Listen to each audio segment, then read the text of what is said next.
Hello, welcome you all to the PN institute YouTube channel. तो chapter 2 का series जहाँ पर हमने छोड़ा था वहाँ से आगे बढ़ते हैं। कल हमने थोड़ी केमिकल रिएक्शन के बारे में पढ़ा था, आज वहीं से आगे करते हैं, राइट। चलो न्यूट्रलाइजेशन रिएक्शन की ओर आगे बढ़ते हैं। न्यूट्रलाइजेशन रिएक्शन क्या है? न्यूट्रलाइजेशन, न्यूट्रल नाम में देखो क्या छुपा हुआ है, न्यूट्रल। न्यूट्रल गेयर आता है ना, वो 1 2 3 न्यूट्रल, तो वो न्यूट्रल वर्ड जो है वहीं से थोड़ा आप करोगे, थोड़ा पता होगा ना। गेयर के अंदर, गेयरिंग सिस्टम में न्यूट्रल मतलब क्या? कोई भी गेयरिंग नहीं हुआ, जीरो, बराबर। सो न्यूट्रल का मतलब क्या है? कुछ भी नहीं, जीरो। ना एसिड होगा ना बेस होगा, ना H प्लस है ना OH माइनस है, तो वो रिएक्शन को हम क्या बोलेंगे? Neutral reaction. कब होगा? तो कैसे होगा? जब एसिड एंड बेस जो है वो एक दूसरे के साथ रिएक्ट करेंगे तो जो रिएक्शन होगी उसको हम क्या बोलेंगे? Neutralisation reaction. क्यों? क्योंकि यहाँ पर एक न्यूट्रल सब्सटेंस बनता है जिसको हम सॉल्ट बोलते हैं। क्या बोलेंगे हम उनको? सॉल्ट बोलते हैं, ठीक है। तो एसिड और बेस के बीच की जो रिएक्शन है उन्हीं को बोलेंगे। यहाँ पर आपको फोटो में दिख रहा होगा प्रॉपर कि किस तरह से ये बेसिक, जैसा मैंने बताया था, ये आपका बेसिक कंसेप्ट जो आपको याद रखना है। किसके लिए? अपने स्टडी पर्पस के लिए और उसको कंसेप्ट को समझने के लिए कि एसिड और बेस दोनों इकट्ठा होते हैं तो क्या होगा? सॉल्ट एंड वाटर बन जाएगा। अब ये तो आप लोगों ने हर बार पढ़ा होगा ना, हर बार बच्चे थे तब भी, अभी भी, स्कूल में भी, क्लास में भी, कहीं पर। अब थोड़ा समझते हैं इसको। पढ़ा तो हर जगह है आपने, समझना यहाँ पर है, बराबर। चलो एसिड क्या रिलीज करेगा? H प्लस, बोलो हाँ, क्या रिलीज करेगा? H plus. बेस क्या रिलीज करेगा? OH माइनस, बराबर। क्या रिलीज करेगा ये? OH minus. एसिड जो है वो आपका रिलीज करेगा क्या? H plus. और बेस जो है वो आपका रिलीज करेगा क्या? OH minus. पहले भी बताया था पॉजिटिव नेगेटिव आयन इकट्ठा हो जाएंगे, तो जब H प्लस और OH माइनस इकट्ठा हो जाए तो क्या होगा? तो क्या सर, H प्लस और OH माइनस इकट्ठा हो जाए तो ये बन जाएगा क्या? H2O, बराबर, बन गया ना। अब जो तो ये हो गया H2O, बन गया यहाँ पर, राइट। तो अब इस एसिड के साथ भी कोई ना कोई आयन होगा तो वो और ये दोनों आयन इकट्ठा हो जाएंगे तो वो सॉल्ट बना देगा। सर क्या बोला आपने? नहीं समझ में आया हमें, समझो यहाँ से एग्जांपल के साथ समझो। यहाँ पर क्या है? HCl और NaOH, बराबर। आई होप ये वाला पार्ट आपको दिख रहा होगा। एक मिनट था, है ना। चलिए अब समझिए, थोड़ा क्या समझाने की कोशिश कर रहा हूँ कि यहाँ पर एग्जांपल से समझिए। HCl और NaOH, बराबर। तो अब ये HCl जो है वो एसिड में से क्या निकालेगा सर? H प्लस और Cl माइनस। एम आई राइट? डन। चलो NaOH जो है वो अपने बॉडी में से क्या निकालेगा? तो क्या सर? Na प्लस और OH माइनस। अब जैसा मैंने बताया ये पॉजिटिव और नेगेटिव आयन अट्रैक्ट हो जाएंगे तो ये क्या बना देगा? वाटर। और यहाँ पर भी जो पॉजिटिव और नेगेटिव आयन इकट्ठा हो जाएंगे तो ये जो बॉडी बनी उसी को हम क्या नाम देते हैं? उसी को हम नाम देते हैं सॉल्ट। अब आया समझ में? मैंने बोला ना कि यहाँ पर हम समझेंगे, अभी तक आपने पढ़ा था, अब आप उसको समझोगे कि एसिड और बेस इकट्ठा होगा तो ये क्या होगा? आयंस में डिवाइड होगा और वही आयंस जब इकट्ठा होंगे वापस से तो उसको बोला जाएगा सॉल्ट और वाटर। इस तरह से जब दोनों ही आयन, दोनों साइड देखो, ये भी पॉजिटिव नेगेटिव हो गया, ये भी पॉजिटिव नेगेटिव हो गया, दैट मीन्स कि यहाँ पर क्रॉस हो गया, दैट मीन्स कि ये क्या हो गया? अब न्यूट्रल हो गया, इसलिए हम उसको नाम देते हैं न्यूट्रलाइजेशन रिएक्शन। यहाँ पर आपको प्रॉपरली क्लियरली दिख रहा होगा कि किस तरह से एसिड्स और बेस जो है वो इकट्ठा होकर क्या बना देता है? सॉल्ट और वाटर बना देता है, ठीक है। यहाँ पर भी सॉल्ट और बेसिक सॉल्ट और एसिडिक सॉल्ट के बारे में बात करी गई है। बेसिकली क्या है कि ये जो सॉल्ट है उसके 3 टाइप होते हैं। एक होता है एसिडिक सॉल्ट, एक होता है बेसिक सॉल्ट और एक होता है न्यूट्रल सॉल्ट। जब दोनों ही स्ट्रॉन्ग एसिड हो, दोनों ही एसिड स्ट्रॉन्ग हो तब न्यूट्रल बना जाएगा। अगर बेस स्ट्रॉन्ग है तो वो आपका बेसिक सॉल्ट बनेगा और अगर एसिड स्ट्रॉन्ग है तो वो आपका एसिडिक सॉल्ट बनेगा। पीछे हम जब न्यूट्रलाइजेशन पढ़ेंगे, जब हम ये पूरा सीक्वेंस पढ़ेंगे अबाउट दी सॉल्ट तब हम चीज़ें क्लियर करेंगे। आई होप अब आपको ये चीज़ पूरी क्लियर हो गई होगी। न्यूट्रलाइजेशन समझ में आया क्या है क्या नहीं। अब थियरी देख लेते हैं क्या है न्यूट्रलाइजेशन का मतलब। एसिड और बेस इकट्ठा हो गए, क्या बना देंगे? सॉल्ट और H2O, बराबर। सॉल्ट और क्या बना देते हैं? H2O। यहाँ पर 2 है लेकिन थोड़ा स्मॉल हो गया है, ठीक है। चलिए एग्जाम्पल में HCl और NaOH, और ये हमें क्या बना देता है? ये H2O है, 2 है लेकिन आपको थोड़ा कम साइज है तो विजिबल नहीं होगा, ये बन जाएगा आपका H2O। हर जगह पर H2O ही है, यहाँ पर यहाँ पर यहाँ पर यहाँ पर, ठीक है। चलो यही जो मैंने बताया था एसिड के टाइप, कौन सा स्ट्रॉन्ग एसिड है कौन सा वीक सॉल्ट है, सॉल्ट के टाइप है यहाँ पर कि अगर एसिड स्ट्रॉन्ग होगा तो हमारे पास जो सॉल्ट आएगा वो कौन सा होगा, एसिडिक, और अगर क्या होगा बेस स्ट्रॉन्ग होगा तो क्या होगा हमारा, यहाँ बेस स्ट्रॉन्ग होगा और एसिड जो है वो वीक होगा तो हम उसको क्या बोलेंगे, बेसिक सॉल्ट। और अगर दोनों ही स्ट्रॉन्ग निकले तो न्यूट्रल सॉल्ट, और दोनों ही वीक निकले तो न्यूट्रल। क्लियर हो गई बात, दोनों सेम सेम होंगे तो न्यूट्रल, अगर कोई एक ज्यादा होगा तो उसका नेचर फिर आगे डोमिनेट करेगा, सिंपल सी बात है। इतने स्लाइड में से आपको क्या याद रखना है, सिर्फ याद इतना ही रखना है कि सर जो हमारे पास जो एसिड है और जो बेस है उन दोनों को अगर मैंने इकट्ठा कर दिया तो मुझे जो मिलेगा वो उसको हम क्या बोलेंगे, सॉल्ट और वाटर। किस तरह से होता है वो भी हमने देखा।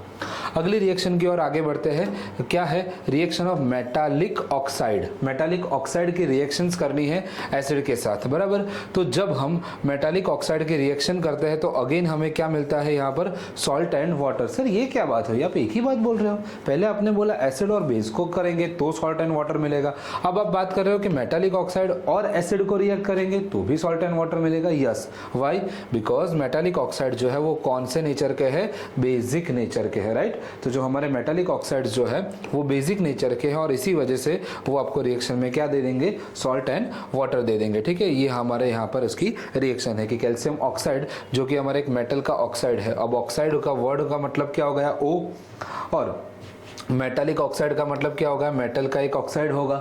जब वो रिएक्ट करेगा किसी भी HCl के साथ तो अगेन यहाँ पर देखो ये कैल्शियम +2 आयन, ये O-2 आयन, ये H+ आयन और ये Cl- आयन। क्लियर हो गई बात इतनी, बराबर। तो अब देखो ये Ca और Cl जुड़ जाएगा तो ये क्या बन जाएगा, CaCl2, और ये H और O2 जुड़ जाएगा तो ये क्या बन जाएगा, H2O, बराबर। आगे बात समझ में किस तरह से ये रिएक्शन होती है। आई होप अब आपको थोड़ा क्लियर होगा, पिक्चर क्लियर हुआ। जब भी कुछ समझ में ना आए ना तो कंपाउंड को ब्रेक करके जोड़ने की कोशिश करो, क्योंकि केमिस्ट्री अल्टीमेटली है यही, बॉन्ड्स को तोड़ना है और वापस से जोड़ना ही है। क्लियर, चलो कोई प्रॉब्लम यहाँ पर समझ में आ गया। अब एक कुछ बड़ा सा चित्र दिख रहा होगा जहाँ पर लिखा हुआ है बॉम्ब। सर ये क्या है, बॉम्ब फोड़ने वाले हो क्या आप? जी नहीं बेटा, ये बॉम्ब हमारे लिए एक ट्रिक है। किस चीज़ के लिए, तो कि इस लाइन की ट्रिक है हमारे पास। क्या है कि जो बेसिक है कौन, ऑक्साइड्स ऑफ मेटल। ये बॉम्ब का मतलब क्या हो गया कि बेसिक है कौन, तो कि sir oxides of metal. Metal के जो ऑक्साइड्स है ये ऑक्साइड्स कैसे है, तो कि सर बेसिक नेचर के है, दैट मीन्स कि वो बॉम्ब बताया हुआ है, बराबर। तो मेटल के ऑक्साइड्स कौन से नेचर के हो गए हैं, बेसिक नेचर के। ये याद रखने के लिए एक शब्द मैंने आप यहाँ पर बनाया है बॉम्ब, इसको आप याद रख लेंगे, BOM। डन, चलिए क्लियर हो गई बात यहाँ पर। चलो आगे बढ़ते हैं। एसिड की प्रॉपर्टीज यहाँ पर कंप्लीट होती है। अब एसिड के साथ बेस में टेक्स्ट बुक में होगा क्या, आपको पूरा एक ही वर्ड में बताया गया है कि acid base reaction, acid base reaction, acid base reaction. मैंने उनको सेपरेट करके बताया है, पहले पूरा एसिड्स बताया, अब आपको मैं पूरा बेस बताऊंगा ताकि आपको थोड़ी क्लियरिटी रहेगी कि जब भी हमने एसिड को पढ़ा था तब हमने ट्राई किया था H+ आयन निकालने का। अब जब भी हम बेस की रिएक्शन देखेंगे तो आप देखना हम पूरा OH- निकालेंगे। जैसे कि यहाँ पर हमारे पास बेस में यहाँ पर एक जैसे कि हमारा प्रॉपर एक बेस होता है NaOH, राइट। तो अगर जब भी कोई रिएक्शन होगी तो ये किस तरह से ब्रेक डाउन होगा, ये जो पार्टिकल है वो ब्रेक डाउन होगा एज अ Na+ और OH-। तो बिकॉज ये OH- को रिलीज करेगा, that is why it is known as the base, बराबर। अब आगे बढ़ते हैं। इस रिएक्शन में यहाँ पर देखने जाए तो 5 रिएक्शन है, लेकिन अल्टीमेटली अगर रियलिटी में देखे तो यहाँ पर सिर्फ और सिर्फ 3 रिएक्शन है। कैसे कि यहाँ पर एक तो रिएक्शन ही नहीं बनती मेटल और मेटल कार्बोनेट और मेटल हाइड्रोजन कार्बोनेट के साथ, तो इसको कैंसिल कर दो। क्लियर हो गई बात। फिर बेस की एसिड के साथ जो सॉल्ट वाली रिएक्शन है वो ऑलरेडी हो चुकी है, क्योंकि हमने अभी पढ़ा एसिड की बेस के साथ रिएक्शन करो या बेस की एसिड के साथ रिएक्शन करो, उसका हम क्या बोलेंगे, न्यूट्रलाइजेशन रिएक्शन बोलेंगे, ठीक है। फिर ये जो 2 चीजें हैं वो नई है जो हमें पढ़नी है, बेस की मेटल के साथ रिएक्शन और बेस की नॉन मेटालिक ऑक्साइड के साथ। ध्यान रखिएगा, नॉन मेटालिक ऑक्साइड, पहले हमने पढ़ा था मेटालिक ऑक्साइड, अब हम पढ़ रहे हैं नॉन मेटालिक ऑक्साइड। क्लियर, चलिए पहला रिएक्शन है हमारा किसके साथ, बेस की रिएक्शन है मेटल के साथ। तो याद रखिए कि जो बेस और मेटल की रिएक्शन है वो सेम अनुमान सेम होता है एसिड के जैसा, कि बेस भी जो है वो रिएक्ट करता है और हाइड्रोजन गैस को इवॉल्व करता है, ठीक है। और आगे वो जो है कि all metals do not react with base, metal will be more reactive than the metal present in the base for the reaction take place. मतलब क्या है, मतलब ये हुआ कि सारे के सारे मेटल्स जो है वो रिएक्ट नहीं करते, मेटल जो कि बहुत ज़्यादा रिएक्टिव होते हैं वही यहाँ पर रिएक्ट करेंगे, ठीक है। चलिए, और ये हमारा कॉन्सेप्ट हो गया कि बेस की मेटल के साथ रिएक्शन होगा तो क्या होगा, तो कि सर सॉल्ट और हाइड्रोजन गैस बनता है। क्या बनेगा, सॉल्ट और हाइड्रोजन गैस बनेगा, ठीक है।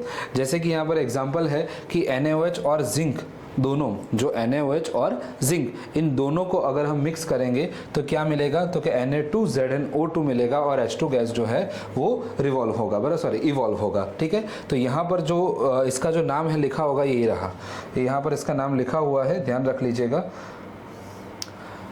Sodium zincate.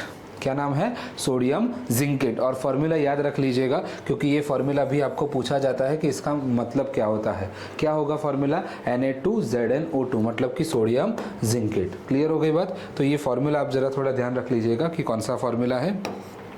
ये कॉन्सेप्ट आपका सेम जैसा कि बेस और मेटल के साथ रिएक्शन और बेस की एसिड और मेटल के साथ जो रिएक्शन थी वही सेम टू सेम इसके अंदर भी है। चलो, हाइड्रोजन गैस जो इवॉल्व होता है वो आप कैसे पता लगा पाओगे, तो कि पॉपिंग साउंड के साथ, जो कि हमने पहले भी पढ़ा था कि किस तरह से हम उसको डिटरमाइन करते हैं, ठीक है। पॉपिंग साउंड लगा दो, मतलब जैसे ही वो बबल्स क्रिएट होंगे तो वो आपको पॉपिंग साउंड सुनाई देगा, ठीक है। चलिए, आई होप ये पूरा कॉन्सेप्ट आपको समझ में आ गया होगा किस तरह से क्या होता है। अब मैंने बोला ना कि सीधा डायरेक्ट रिएक्शन आती है किसकी, नॉन मेटालिक ऑक्साइड की, बराबर। अब ये देखो क्या है सर, नॉन मेटालिक, वहां पर हमने क्या लिखा था, मेटालिक, किस चक्कर में, तो कि सर जब हमने एसिड के बारे में बात करी थी तो मेटालिक लिखा था। अब क्योंकि यहाँ पर बेस के साथ रिएक्शन है तो ये नॉन मेटालिक। तो अब आपको थोड़ा थोड़ा समझ में आया। मैंने एक ट्रिक दी थी बॉम्ब, क्या था वो, कि जो मेटल के ऑक्साइड है वो क्या होंगे, बेसिक होंगे। तो अब थोड़ा समझ में आया कि जो नॉन मेटल के ऑक्साइड होंगे तो वो कौन से होंगे, एसिड होंगे। नॉन मेटालिक ऑक्साइड्स क्या होंगे, एसिडिक इन नेचर होंगे। जब आप इसको थोड़ा ध्यान से देखोगे तो मैंने कुछ कुछ चीज़ें हाईलाइट करी गई है सो दैट कि आपको वो मार्क करने में इजी हो। अगेन ये हमारा कॉन्सेप्ट हो जाएगा कि नॉन मेटालिक के ऑक्साइड को बेस के साथ रिएक्शन करेंगे तो क्या मिलेगा, सॉल्ट और वाटर मिलेगा। और ये यहाँ पर रिएक्शन है कि हमारा जो नॉन मेटल का ऑक्साइड्स है, कैल्शियम हाइड्रोक्साइड, सॉरी ये बेस हो जाएगा नॉन मेटालिक का ऑक्साइड, मतलब कि कार्बन डाइऑक्साइड। जब उन दोनों की रिएक्शन करते हैं तो हमें यहाँ पर कैल्शियम कार्बोनेट देखने को मिल जाता है। क्या मिलेगा, कैल्शियम कार्बोनेट, जिसको हम मार्बल भी बोलते हैं। तो ये कैल्शियम कार्बोनेट जो है वो मिल जाएगा आपको। तो ये जो हमारी रिएक्शन है वो नॉन मेटालिक ऑक्साइड वाली है। इसमें आपको जो याद रखने जैसा है, ये स्टार मार्क किया हुआ है कि नॉन मेटल के ऑक्साइड्स कैसे होते हैं, एसिडिक नेचर के। 1 मार्क में कभी कभी पूछ लेते हैं। और इसके लिए मैंने आपको वो ट्रिक भी बता दी, क्या है, बॉम्ब, कि बेसिक होते हैं कौन से, ऑक्साइड्स ऑफ मेटल। तो इसका अपोजिट क्या हो जाएगा, नॉन मेटल के ऑक्साइड कैसे हो जाएंगे, एसिडिक हो जाएंगे। Simple as that, done. और ये दोनों, ये हमारा कॉन्सेप्ट और ये हमारी रिएक्शन। क्लियर। आई होप अब आपको चीज़ें थोड़ी क्रिस्टल क्लियर दिख रही होगी, ठीक है। चलिए आगे बढ़ते हैं। सिमिलैरिटीज, ये लास्ट रिएक्शन है बेसिकली कि एसिड और बेस के अंदर मेटल क्या बोलते हैं, ये लास्ट रिएक्शन है जहां पर एसिड और बेस जो है वो वाटर के साथ रिएक्ट करते हैं। तो दोनों में क्या क्या सिमिलैरिटीज़ है कि जो एसिड्स है वो आपका H+ आयन प्रोड्यूस करते हैं, बराबर। तो सारे के सारे एसिड्स के अंदर क्या सिमिलैरिटी होगी, H+ आयन निकलेगा। जबकि सारे के सारे बेसिस में क्या सिमिलैरिटीज़ होगी, तो कि सर उसमें OH- आयन होगा, बराबर। वो उसके अंदर कॉमन है कि सारे के सारे बेस OH- आयन प्रोड्यूस करते हैं और सारे के सारे एसिड्स क्या प्रोड्यूस करेंगे, H+ आयन प्रोड्यूस करेंगे, ठीक है। ये हमारे पास रिएक्शन है कि कैसे HCl जो है वो वाटर के प्रेजेंस में क्या कर देता है, H+ इवॉल्व करता है। अब ये H+ जो है वो यहाँ पर H3O+ लिखा है, सर मिस्टेक हो गई, नहीं। इस H3O+ को बोला जाता है हाइड्रोनियम आयन। क्या बोला जाएगा, हाइड्रोनियम आयन। ये हाइड्रोनियम आयन का मतलब क्या होता है कि जो H+ आयन है वो क्या करता है, वॉट अलोन एग्जिस्ट नहीं करता, अकेला एग्जिस्ट नहीं कर पाएगा। वो क्या करेगा तो कि पानी के साथ मिलकर वो H3O प्लस बना देता है। पानी का हमारे पास फॉर्मूला है H2O, उसमें अगर हम H प्लस को ऐड कर दे तो ये क्या बन जाएगा, H3O प्लस बन जाएगा। आ गया बात समझ में? तो H2O के साथ H प्लस ज्वाइन कर दो तो H3O प्लस बन जाएगा, जो कि हमारा क्या हो जाएगा तो कि सर ये हमारा पार्ट हो जाएगा किसके बारे में, तो कि about the H3O plus ion के बारे में, कि जब भी वो पानी में कोई भी H प्लस आयन जो है, मतलब कि एसिड जो है वो पानी में आएगा तो ऑलवेज ये H3O प्लस आयन मतलब कि H प्लस आयन को रिलीज करेगा। पहले ही हमने बताया था कि एसिड का कॉन्सेप्ट क्या है, H प्लस निकलना चाहिए तभी। सी क्या होता है कि हर एक जो कंपाउंड है उनके पास H प्लस आयन तो मतलब हाइड्रोजन तो होता ही है। जैसे फॉर एग्जांपल मैं बात करूँ C6H12O6, यहाँ पर भी हाइड्रोजन है, ये ग्लूकोज का फॉर्मूला है, इसको मैं एसिड बोल पाऊंगा? नहीं। रीज़न ये है कि ये H प्लस आयन को रिलीज़ नहीं करता। अगर वह H प्लस आयन को रिलीज़ करेगा तो हम उसको बोल पाएंगे कि ये एसिड है, लेकिन ये नहीं रिलीज़ कर पाता, इसलिए वो एसिड की कैटेगरी में नहीं आएगा। क्लियर? चलिए आगे बढ़े। चलो नेक्स्ट पॉइंट क्या है?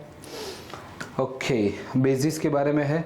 बेस का मतलब होता है बेस जो है वो वाटर में डिसॉल्व करेंगे तो वो OH माइनस आयन प्रोड्यूस करेंगे, बराबर। और जो भी बेस सॉल्युबल है उसको हम अल्कली बोलते हैं। ये हमने स्टार्टिंग के पोर्शन में सीखा हुआ था। अब एक डाइल्यूटिंग का कॉन्सेप्ट है यहाँ पर, ये तो pH है, ठीक है, ओके डन। यहाँ पर समझिए, इसके ऊपर आते हैं, ये वाले पॉइंट पर आता हूँ अभी 2 सेकंड में। पहले हम यहाँ से इसको समझते हैं कि ये क्या है, डाइल्यूशन क्या है वो देखिए। डाइल्यूशन क्या होता है? डाइल्यूशन जो है, पहले तो डाइल्यूट, कोई वर्ड से कुछ पता चल रहा है आपको कि सर ये डाइल्यूट जो वर्ड है उसका मीनिंग क्या है? डाइल्यूट जो वर्ड है, डाइल्यूट करना, डाइल्यूट हो गया। आपने कहीं ना कहीं सुना होगा, अगर आप शरबत बनाते हो या चाय बनाते हो, हाँ, या तो समझो शरबत बनाते हो, कोई भी चीज़, तो कभी कभी क्या होता है, हमने लेमन ऐड किया, शुगर ऐड किया, उसके बाद क्या होता है हमें पानी का अंदाज़ा नहीं रहता और पानी ज़्यादा डाल देते हैं। तो हमारे पेरेंट्स या आप खुद कभी बोलते हो શું છે કે પાણી જેવું છે કે हाँ डाइल्यूट कर दिया है, बराबर। अगर आप कहीं बाहर चाय पीने जाते हो तो आप टेस्ट अच्छा नहीं लगता कि यार केवी फिक्की चाय है कि ये पानी जैसी चाय है, ये क्या बोलते हो ना, શું છે કે क्या है यार ये पानी जैसी चाय बना दी। तो वो पानी जैसा है ना, कि पानी जैसा मतलब क्या है कि उसके अंदर चाय और पानी कुछ मिला के बना था। अब क्या किया तो कि जो चाय थी उसकी अमाउंट कम कर दी, उनकी अमाउंट बढ़ाई नहीं, कम कर दी, और पानी की जो अमाउंट है वो बढ़ा दी। सॉरी, ये क्या मतलब हुआ? चाय के अंदर पानी ज़्यादा डाल दिया तो क्या हो जाएगा, पानी जैसी चाय हो जाएगी। तो ये चाय के अंदर पानी डालने का जो कॉन्सेप्ट है उसी को तो हम क्या बोलते हैं, डाइल्यूशन बोलते हैं। कि डाइल्यूशन का मतलब क्या है कि कोई भी केमिकल है उसके अंदर आप पानी ऐड करते हो, अब पानी आपने बहुत ज़्यादा ऐड कर दिया तो उसी को हम क्या बोलेंगे, डाइल्यूशन। एग्जाम्पल जैसे कि मैंने बताया वो पानी जैसी चाय, एकदम फीका शरबत है, वो सब। अब हमारे स्टडी पर्पज़ के लिए क्या है कि जब भी हम क्या करते हैं कि reducing the concentration of the solution by adding the more solvent, usually water. Solvent का मतलब क्या है कि जब भी आप कोई चीज़ सॉल्यूशन बनाते हो तो एक होता है जो आपका मेन कोई कंपोनेंट होगा वो, उसके बाद उस कंपोनेंट को, जैसे कि नमक है, उस नमक को डिसॉल्व करने के लिए आप वाटर डालते हो। तो जो भी इस तरह से कोई ज़्यादा अमाउंट में जो चीज़ डालते हो तो उसको हम सॉल्वेंट बोलते हैं। ज़्यादातर हम वाटर की बात करते हैं डाइल्यूशन के अंदर। तो जब वाटर की कॉन्सेंट्रेशन बढ़ जाए, मतलब रिड्यूस, सर बढ़ जाए रिड्यूस हो जाए, reduce the concentration of the solution. अब 2 वर्ड है, डाइल्यूशन एंड कॉन्सेंट्रेशन। दोनों वर्ड को समझोगे तो ये पूरा कहानी समझ में आ जाएगा। कॉन्सेंट्रेशन मतलब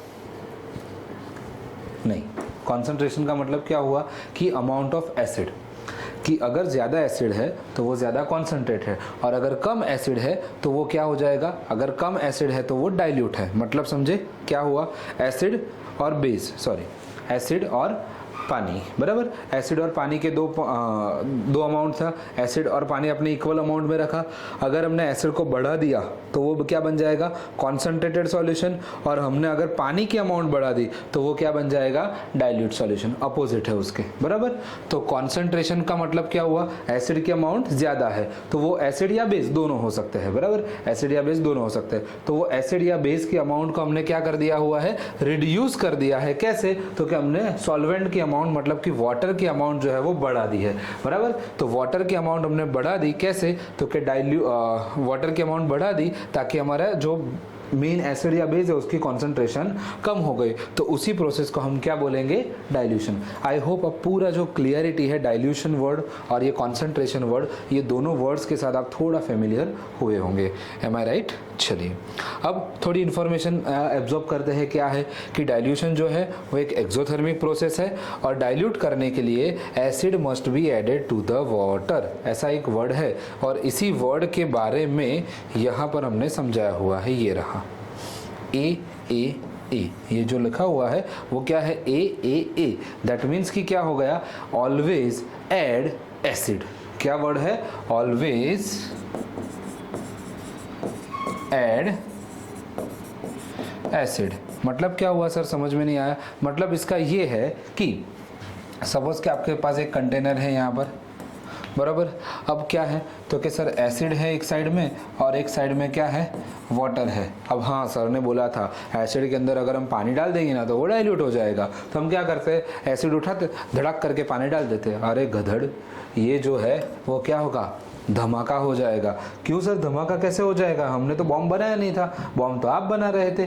भाई बॉम्ब नहीं बनाया था, लेकिन यहाँ पर लिखा है ना, it is highly exothermic reaction. Exothermic reaction का मतलब ही क्या हुआ, एक्सोथर्मिक रिएक्शन का मतलब धमाका, बराबर। मतलब कि बहुत ही ज्यादा एनर्जी रिलीज हो जाएगी। अब जब एनर्जी ज्यादा रिलीज हो जाएगी तो क्या हो सकता है, तो ऐसा हो सकता है कि जो चीज़ें हैं, जो भी आप ये एसिड का कंटेंट है या तो फिर कुछ भी चीज़ें हैं, वो एकदम ब्लास्ट हो सकता है, कांच का ग्लास टूट सकता है, जो सॉल्यूशन है आपके ऊपर स्प्लिट आउट हो सकता है। ऐसा ना हो इसीलिए हमने बोला कि ए मतलब कि ऑलवेज ऐड एसिड। मतलब कि क्या करना है कि हमें यही करना है, देखो ये करना है, वाटर का एक बॉटल लो और उसके अंदर drop by drop acid add करो, ना कि उसका उल्टा कि एसिड है उसके अंदर हम ड्रॉप बाय ड्रॉप पानी नहीं डालेंगे। रीज़न, क्योंकि एसिड बहुत ज़्यादा है, तो जितना ज़्यादा एसिड होगा उतनी ज़्यादा एनर्जी रिलीज होगी। तो इसलिए हम इधर ये वाले रास्ते पर नहीं जाएंगे। हम कौन से वाले रास्ते से जाएंगे, इस वाले रास्ते से, कि एसिड को लेके हम पानी के अंदर ऐड करते जाएंगे, ना कि उसका उल्टा। रीज़न समझ में आ गया, एक्सोथर्मिक रिएक्शन होने की वजह से। आगे बात समझ में, कोई कंफ्यूजन, पूरा का पूरा कॉन्सेप्ट क्लियर होगा, डन।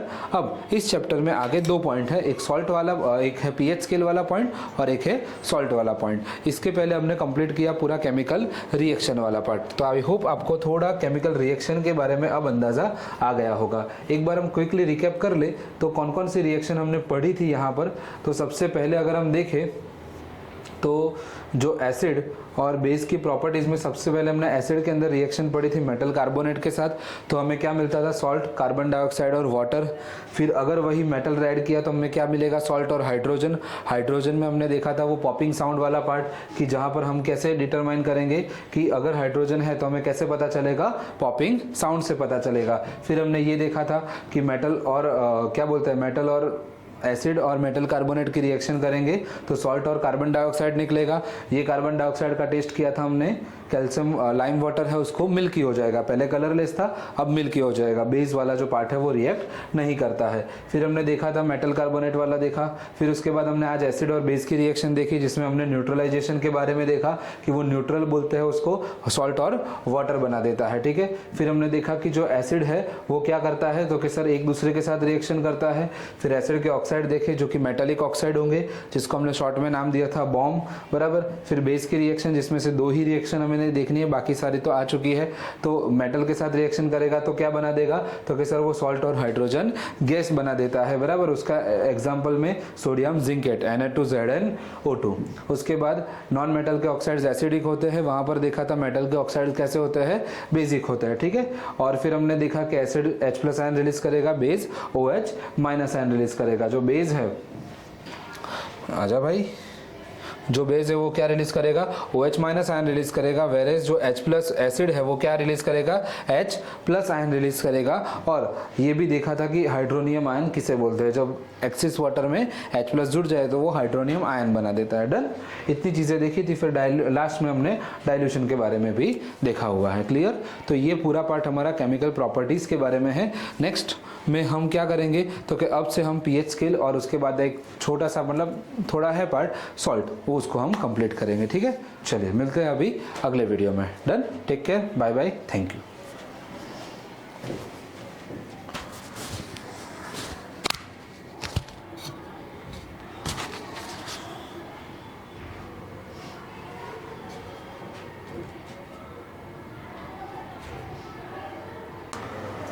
રેડી થઈ ગયું? ચાલો ઓકે।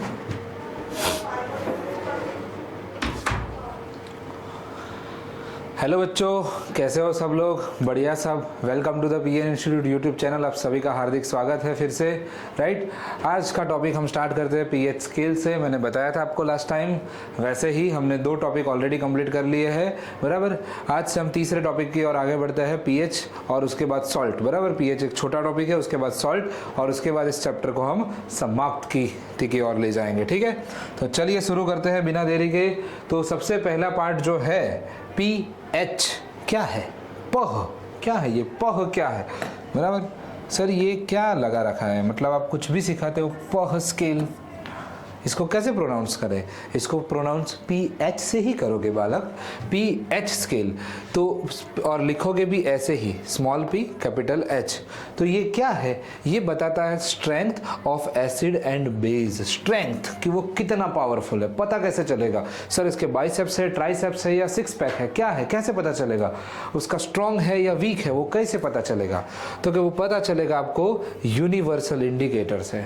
सर आपने बतिया गए हो, आप पहले बोलते हो पीएच स्केल पढ़ाएंगे, अब बोल रहे हो यूनिवर्सल इंडिकेटर पढ़ाओगे। अरे महाबैल बुद्धि, ये जो है यूनिवर्सल इंडिकेटर को ही हम क्या बोलते हैं, पीएच स्केल। तो आगे पढ़ो कि स्ट्रेंथ ऑफ एसिड बेस कैसे पता चलता है, यूनिवर्सल इंडिकेटर से। और ये जो यूनिवर्सल इंडिकेटर है, इसका मतलब ही होता है कि अलग अलग इंडिकेटर जो है उसका मिक्सचर, और ये अलग अलग इंडिकेटर्स की वजह से क्या होगा, उस इंडिकेटर की वजह से आपको H प्लस आयन की कॉन्सेंट्रेशन के बारे में पता चलेगा।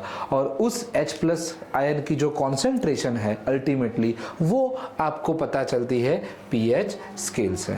आई बात समझ में? अब थोड़ा उतरा होगा दिमाग में कि ये स्केल क्या है। स्केल का मतलब होता है कुछ मेजरमेंट होगा, सही बोल रहे हो आप। और H का मतलब होता है H प्लस आयन, किसके बारे में हम बात कर रहे हैं, H प्लस आयन की कॉन्सेंट्रेशन के बारे में।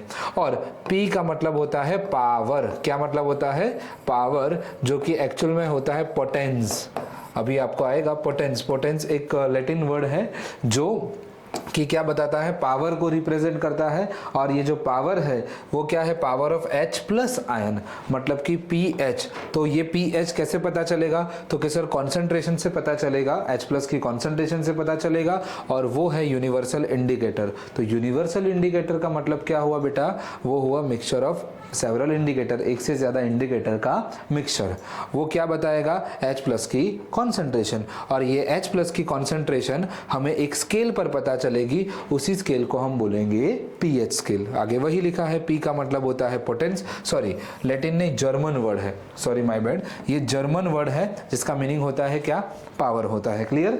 चलो अब इस तरफ की कुछ ट्रिप होती है जहां पर ऐसे 0 से लेके 14 तक नंबर लिखे हैं, और आप क्लियरली देख सकते हो कि यहाँ पर अलग अलग कलर्स हैं। यहाँ पर थोड़े जो डार्किश कलर है जैसे कि ब्लू ऑरेंज और ऐसे कलर है, थोड़े सॉरी ब्लू है, थोड़ा ऑरेंज रेड कलर है और थोड़े ग्रीन कलर्स है, बराबर। तो ऐसे अलग अलग कलर की रेंज होती है। वो रेंज आपको पावर बताता है कि अगर ये 7 जो कि एक न्यूट्रल कलर है ग्रीन कलर, उससे बिलो अगर आप जाओगे तो वो सारे के सारे पार्ट क्या हो जाएंगे, एसिडिक। और उससे आगे बढ़ोगे तो सारे के सारे पार्ट क्या हो जाएंगे, बेसिक। मतलब अगर आपका कलर थोड़ा जो ग्रीन से बढ़ के ब्लूइश कलर की तरफ जाता है, बराबर, कोई भी सर सॉल्यूशन का कलर होगा, सॉल्यूशन का नहीं, वो स्ट्रिप का कलर होगा, सॉल्यूशन आपका कोई भी कलर का हो सकता है, उस सॉल्यूशन के अंदर अगर आप ये पट्टी को या ये कागज़ को अगर आप डीप करते हो तो वो कागज़ आपको क्या बताएगा, वो कलर बताएगा और उस कलर से आपको पता चलेगा कि ये एसिड है या बेस है, बराबर। एक बेसिक आइडिया लगेगा।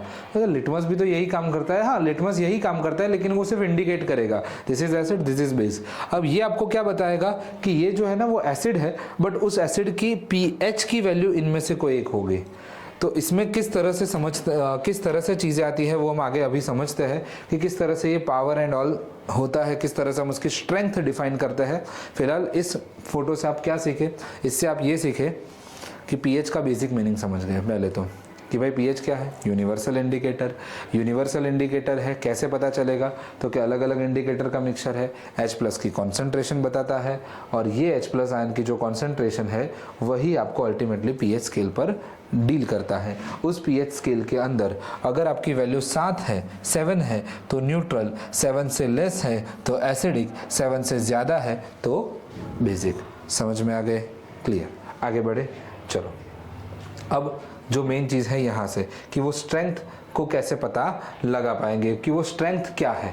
सर ये स्ट्रेंथ कैसे पता लगा पाएंगे, तो कि जो स्ट्रेंथ है ये हमें पता लगती है कैसे, कि यही है mixture, universal indicator, strength, pH scale, यही सारी चीज़ें हमने समझाई थी, बराबर। चलो यही लास्ट स्लाइड में हमने जो समझाया था उसी के बारे में है ये चीज़, बराबर। देखो मिक्सचर ऑफ इंडिकेटर्स,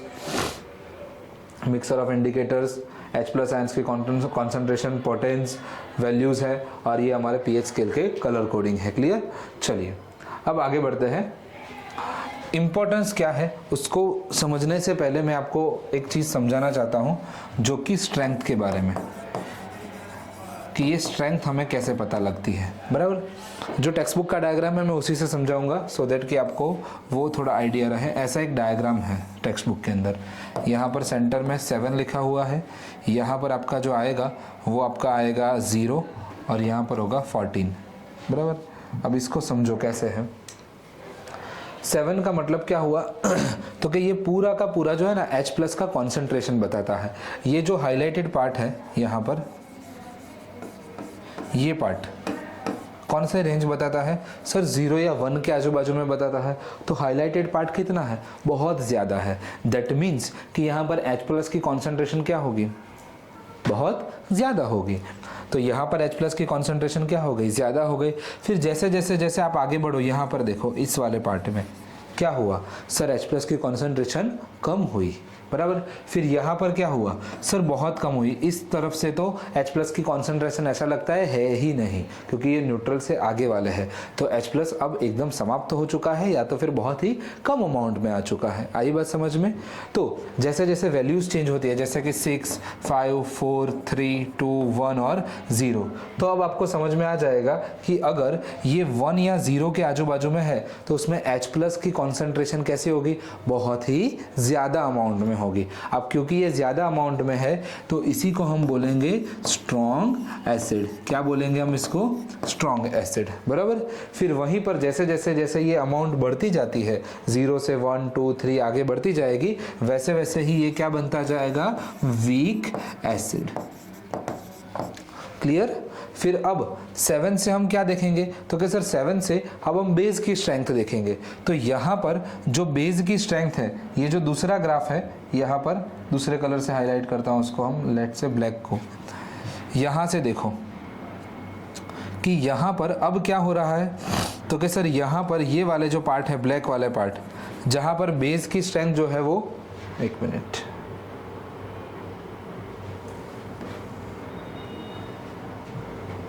अब ये वाला पार्ट देखो, यहाँ पर बेस की जो स्ट्रेंथ है वो क्या है, सर बहुत ही कम है। लेकिन यहाँ पर देखो बेस की स्ट्रेंथ क्या है, बहुत ही ज़्यादा हो गई।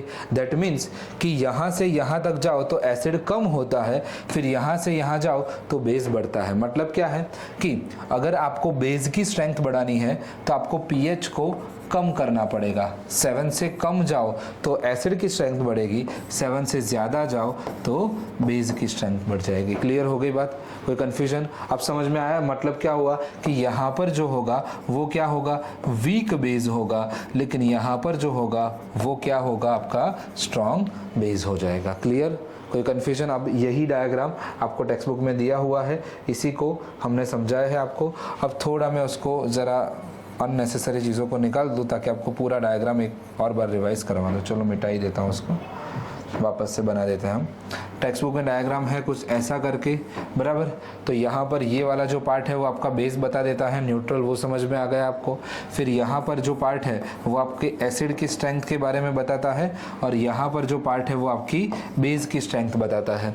तो यहाँ पर आप देख सकते हो कि एसिड का पोर्शन जो है वो थोड़ा ज़्यादा है, दैट मीन्स कि यहाँ पर H+ की कॉन्सेंट्रेशन जो क्या है वो की ज़्यादा है, और यहाँ पर H+ की कॉन्सेंट्रेशन क्या होगी, कम होगी, बहुत ही ज़्यादा कम होगी। इस साइड पर क्या होगा, H+ की कॉन्सेंट्रेशन ज़्यादा होगी, क्योंकि H+ की कॉन्सेंट्रेशन ज़्यादा है तो ये एसिड हो जाएगा, ये कम है इसलिए वो बेस हो जाएगा। पूरा पिक्चर अब आपको थोड़ा क्लियर हुआ होगा इस डायग्राम की मदद से। कोई कन्फ्यूजन? रेडी? आपको सब कुछ समझ में आ गया? डन। स्ट्रेंथ क्या है, pH क्या है, 7 क्या है, 0 क्या है, 14 क्या है, पूरा पिक्चर क्लियर हुआ। अब हम आगे बढ़ते हैं। नेक्स्ट टॉपिक जो है वो है हमारा pH in everyday life. Everyday life में, रूटीन में हम ये pH का कहाँ पर यूज़ करते हैं और किस तरह है, तो कि सर सॉइल में, स्टमक में, टूथ डीके में और वाटर बॉडीज़ के रिगार्डिंग हम कुछ चीज़ बातें करने वाले हैं। ठीक है, चलिए आगे बढ़ते हैं pH इन डेली लाइफ की ओर, कि कहाँ पर, तो जो pH है वो प्लांट और एनिमल्स के अंदर पहले तो काम में कैसे आती है कि जनरली प्लांट्स और एनिमल्स जो है वो हमारी बॉडी एक पर्टिकुलर pH रेंज के ऊपर काम करती है। आप फोटो में देख सकते हो, क्या दिख रहा है, तो कि सर यहाँ पर कुछ बारिश गिर रही है, वहाँ पर कुछ धुआं निकल रहा है, यहाँ पर कुछ पेड़ पौधे हैं, यहाँ पर कुछ लिखा हुआ है एसिड रेन करके, और नीचे कुछ मेंढक, कछुआ और ऐसे कुछ एनिमल है यहाँ पर। तो ये फोटो हमें क्या दिखाता है कि ये सब देख रहे हैं कि भाई ऊपर से कुछ गिर रहा है, और ये बारिश नहीं है। अगर आप ध्यान से इस फोटो को देखोगे ना तो ये बारिश नहीं है, ये क्या है, एसिड रेन है। सर इतना एसिड रेन, एसिड गिरता है? जी हाँ, एसिड गिरता है। होता क्या है समझिए कि जब हमारे कोई फैक्ट्री वगैरह में जब हम क्या करते हैं, नाइट्रोजन डाइऑक्साइड या सल्फर डाइऑक्साइड, ऐसे NO2 या SO2 जैसे गैसेस को यूज करते हैं, बराबर, ऐसे NO2 या SO2 जैसे गैस को यूज करते हैं, तो वो क्या करते हैं कि ये जो वाटर है, ये वाटर जो है वो इन सब गैसेस के साथ मिक्स करके क्या हो जाता है, तो कि सर इस गैसेस के साथ मिक्स करके थोड़ा एसिडिक बन जाता है, नाइट्रिक एसिड, सल्फ्यूरिक एसिड के पार्ट बन जाता है, और वो एसिड जो है वो पानी की pH को कम कर देते हैं, न्यूट्रल से थोड़ा कम कर देते हैं। और जैसे ही वो पानी की pH को कम करते हैं, उसकी pH कहाँ पर पहुँच जाती है, तो कि अगर वो लेस देन 5.6, कितनी, लेस देन 5.6, अगर इस वैल्यू से कम आए, 5.6 से अगर कम आए, तो हम इस रेन को वाटर का रेन ना बोल के क्या बोलेंगे, एसिड रेन बोलेंगे। क्या बोलेंगे, एसिड रेन बोलेंगे। समझ में आ गई बात? एसिड रेन किसे बोलते हैं कि जब हमारे फैक्ट्री वगैरह सल्फर डाइऑक्साइड या नाइट्रोजन ऑक्साइड जैसे गैसेस को इवॉल्व करते हैं, तो हमारे पास ऐसे पानी में जब उसकी pH धीरे धीरे कम होने लगती है, और वो कम होके अगर वो 5.6 से कम हो जाए, तो उस रेन को हम एसिड रेन का नाम देंगे। हाँ, समझ में आ गया। एसिड है, रेन गिरेगी, 5.6 से कम जाएगा, क्या फ़र्क पड़ता है, एसिड ही है ना? नहीं, एसिड की एक प्रॉपर्टी है। क्या प्रॉपर्टी है कि जो एसिड है ना वो कोरोसिव होता है। क्या होता है बेटा? कोरोसिव होता है, राइट।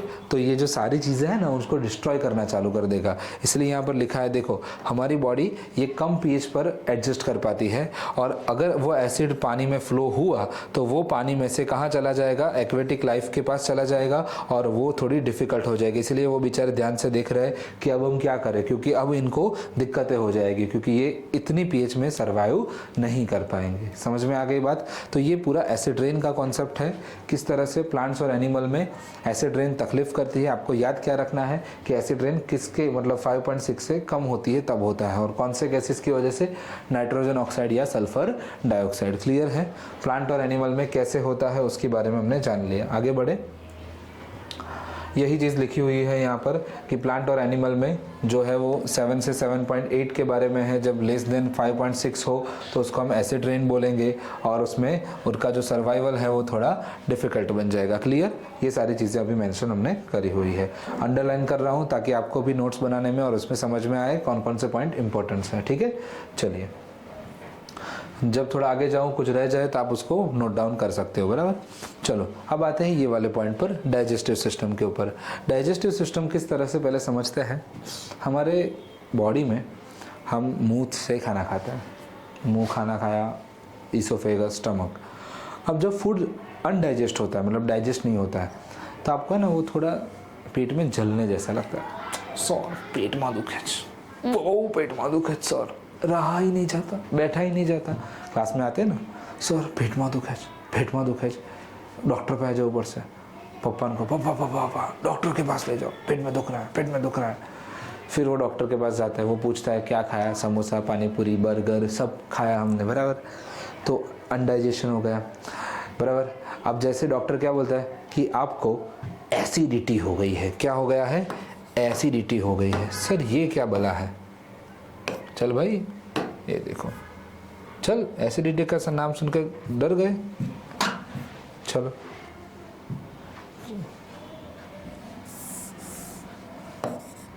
सर हमें तो बहुत भयानक डिजीज हो चुका है, एसिडिटी हो चुकी है। फिर डॉक्टर दवाइयाँ देता है, शांत हो जाती है। तो ये एसिडिटी जो होती है वो क्या होती है? बड़े लोगों में थोड़ी कॉमन होता है, छोटे बच्चों में अमूमन थोड़ा कम देखने को मिलता है। तो ये एसिडिटी क्या होता है? तो ये एसिडिटी का मतलब ही है पीएच का इम्बैलेंस। होता क्या है, जब हम चैप्टर 5 का लेक्चर पढ़ेंगे जो कि इसके बाद शुरू होगा हमारा, तो उसमें हम समझेंगे कि जो हमारी बॉडी में स्टमक होता है, वो स्टमक के अंदर एक एसिड रिलीज होता है। उस एसिड का नाम होता है हाइड्रोक्लोरिक एसिड, राइट। अब जो ये एसिड है वो काम करता है हमारे फूड को डाइजेस्ट करने में हेल्प करेगा। बट क्योंकि इसकी अमाउंट अगर एक ज़रूरत से ज़्यादा बढ़ जाए तो हमारी जो स्टमक सिस्टम है, हमारी पूरी बॉडी है, वो उसको सहन नहीं कर पाती। और क्योंकि ये एसिड ज़्यादा हो चुका है तो वो हमें पेनफुल क्रिएशन देगा, पेन देगा, और उसी वजह से क्या होगा, तो कि उसी वजह से हमें ये डिजीज़ हो जाता है जिसको हम बोलते हैं एसिडिटी। और ये एसिडिटी क्या करता है, तो कि कुछ नहीं, हमारे बॉडी में पेन करता है। तो सामने डॉक्टर क्या करता है, हमें, क्योंकि हमारे पास एसिड बढ़ चुका है, समझिए, अब क्योंकि हमारी बॉडी में एसिड बढ़ चुका है, राइट, तो अब इसको बॉडी से बाहर कैसे निकाले? तो डॉक्टर इसको बॉडी से बाहर नहीं निकालते, लेकिन डॉक्टर इसके ऊपर एक और केमिकल ऐड करता है जिसको बोला जाता है बेस, बराबर। और आपने पढ़ा हुआ है अभी हमने केमिकल रिएक्शंस के अंदर कि जब एसिड और बेस जो है वो मिक्स हो जाते हैं तो क्या करता है, तो कि सर सॉल्ट एंड वाटर बनाता है। उसी को हम क्या बोलते हैं, न्यूट्रलाइजेशन रिएक्शन। क्या बोलते हैं हम उसको? Neutralisation reaction. तो ये जो है वो जब एसिड बढ़ जाता है तो जैसे ही हम आप उसके अंदर बेस ऐड करोगे तो वो क्या बन जाएगा, न्यूट्रल बन जाएगा। क्या बन जाएगा? न्यूट्रल बन जाएगा। तो एसिड जो है वो कम हो गया, बराबर। जैसे ही एसिड कम हो जाएगा वैसे ही हमारा काम, जो पहले एसिडिटी हुई थी अब वो मिट जाएगी। समझ में आ गई पूरी स्टोरी क्या है क्या नहीं, एसिडिटी क्या है, किस तरह से वो काम करता है। मैं आपको एक कॉन्सेप्ट सिखाता हूँ जो आपको अभी काम आएगा, बराबर। न्यूट्रल चीज़ों को आप किस तरह से देखोगे, इसके लिए पहले वो ब्लैंक स्लाइड ले लेते हैं, बराबर। चलो, आप जो न्यूट्रल चीज़ है ना, आप उसको कैसे देखोगे वो समझो। मैं किस तरह से उसको समझाता हूँ और आप भी उसको इसी तरह से समझेंगे कि जो एसिड का जो पार्ट है ना वो ऐसा समझिए पॉजिटिव है, बराबर। और जो बेस का जो पार्ट है वो है नेगेटिव पार्ट है, बराबर। अब सपोज कि हमें करना क्या है, न्यूट्रल। न्यूट्रल मतलब क्या करना है, ज़ीरो। न्यूट्रल का मतलब क्या है, पॉजिटिव भी नहीं है, नेगेटिव भी नहीं है, ज़ीरो है, बराबर। हमें ज़ीरो पर ले जाना है, ठीक है। तो और ये पीएच नहीं है, ये नंबर है। अब ऐसा मत समझना अच्छा सर 7 नंबर पर ले जाना है मतलब ज़ीरो करना है। ज़ीरो एज अ नंबर, एक रेफरेंस के तौर पर हम दे रहे हैं, ये मेटाफोरिक एग्जांपल समझा रहा हूँ कि ज़ीरो नंबर को अगर हमें लाना है कोई भी, तो कोई भी सपोज के +3 से ज़ीरो जाना है तो हम क्या करेंगे, माइनस करेंगे ना, -3 करेंगे। मतलब हमने किसको ऐड किया, नेगेटिव को ऐड किया। तो जैसे ही हमने नेगेटिव को ऐड किया हम ज़ीरो पर पहुँच गए। अब सपोज कि हमारे पास -3 ही है लेट्स से, तो हम क्या ऐड करेंगे, तो क्या सर आप इसमें +3 ऐड कर दो तो क्या हो जाएगा, ज़ीरो हो जाएगा। मतलब आपने क्या ऐड किया, पॉजिटिव को ऐड किया। मतलब नेगेटिव है तो पॉजिटिव को ऐड करो, पॉजिटिव है तो नेगेटिव को ऐड करो, तो वो ज़ीरो पर पहुंच जाएगा। आई बात समझ में? बस यही कंसेप्ट हम केमिस्ट्री में समझेंगे कि अगर एसिड है तो आप बेस को ऐड करो तो न्यूट्रल हो जाएगा, और अगर बेस है तो उसके अंदर अगर आप एसिड ऐड करो तो वो क्या हो जाएगा, न्यूट्रल हो जाएगा। बस इतनी सी बात थी। आ गई बात समझ में? कैसे न्यूट्रल बना वो समझ में आ आ गया, एसिड है तो बेस ऐड करेंगे, बेस है तो एसिड ऐड करेंगे, तो हमारा काम कंप्लीट हो जाएगा। ठीक है, चलिए, तो यही चीज़ थी हम जो समझ रहे थे अभी। डन। तो अब आपको थोड़ा आइडिया लग गया होगा, अब डिटेल में समझ लेते हैं कि क्या था वो।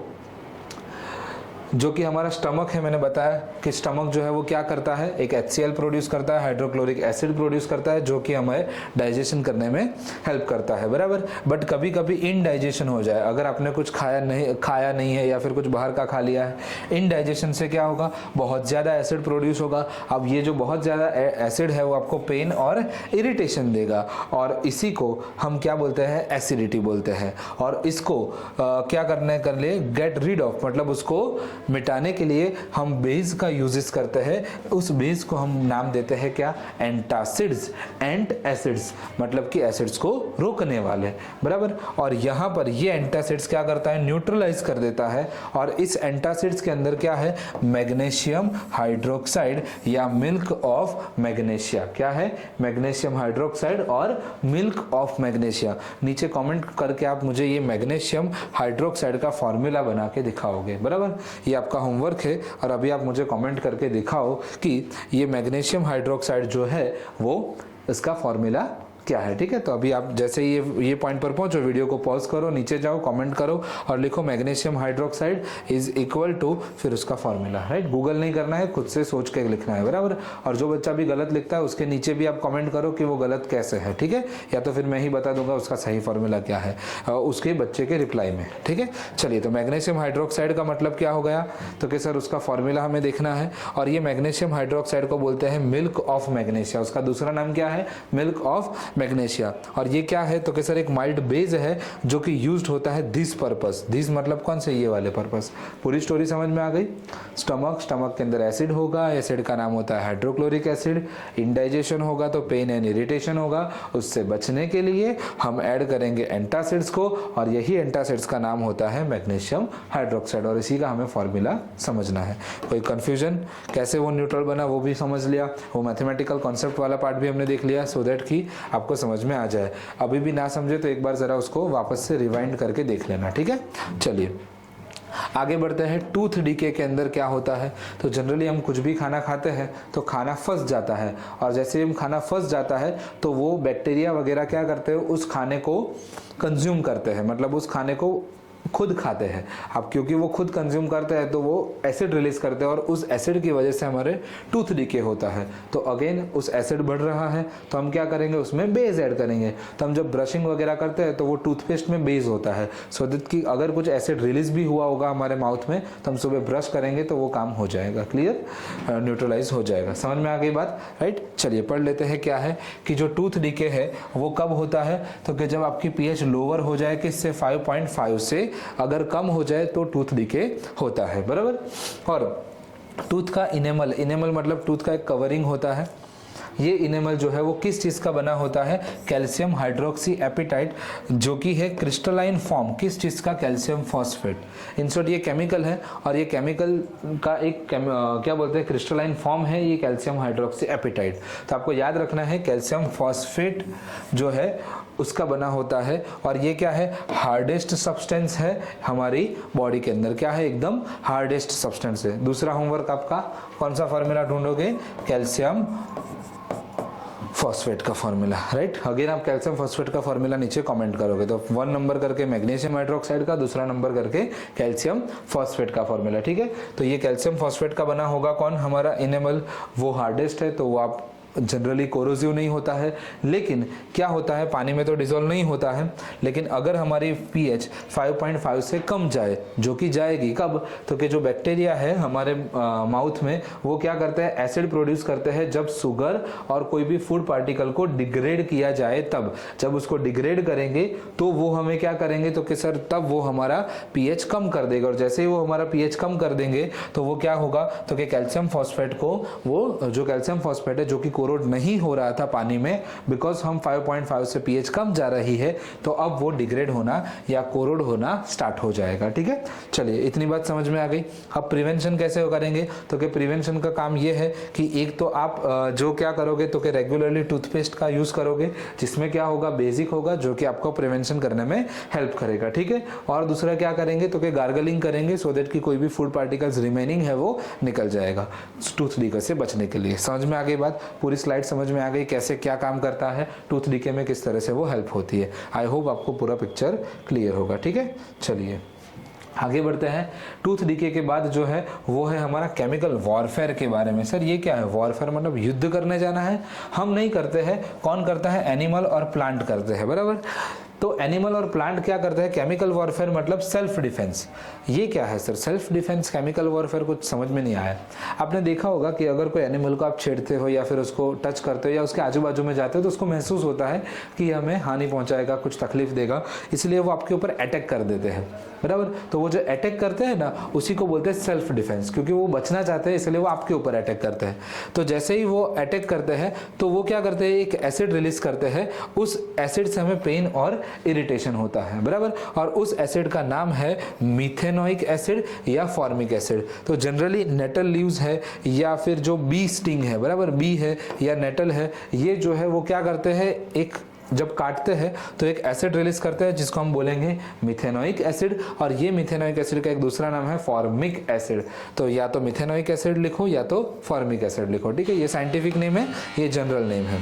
तो मिथेनोइक एसिड या फॉर्मिक एसिड जो है वो आपको पेन या इरिटेशन या बर्निंग देता है। तो सीधी बात है, एसिड बढ़ा रहा है तो आप क्या ऐड करोगे, बेस ऐड करोगे। तो हम कौन सा बेस ऐड कर रहे हैं, मिल्क ऑफ मैग्नीशिया नहीं यूज करेंगे, हम यहाँ पर यूज करेंगे बेकिंग सोडा। क्या यूज करेंगे, बेकिंग सोडा। क्लियर हो गई बात यहाँ पर। तो सॉइल वाले में हमने क्या क्या देखा था, हमने स्टार्टिंग किया था, हमने किया था वो हमारे पीएच एसिड रेन से। तो एसिड बढ़ेगा तो एसिड रेन बढ़ेगा, उसके बारे में थे, तो एसिड बढ़ रहा था। फिर हमने उसके बाद देखा हमने स्टमक के अंदर भी एसिड बढ़ा, तो हमने मिल्क ऑफ मैग्नीशिया यूज़ किया। यहाँ पर भी हमने क्या देखा, तो कि सर यहाँ पर भी हमें एसिड बढ़ता है, तो अगेन हम क्या करेंगे, बेकिंग सोडा, मतलब कि अगेन हम बेस ऐड करेंगे। क्लियर है इतनी चीज़ें? चलो आई होप पूरी चीज़ें जो है वो क्लियर हो चुकी होगी।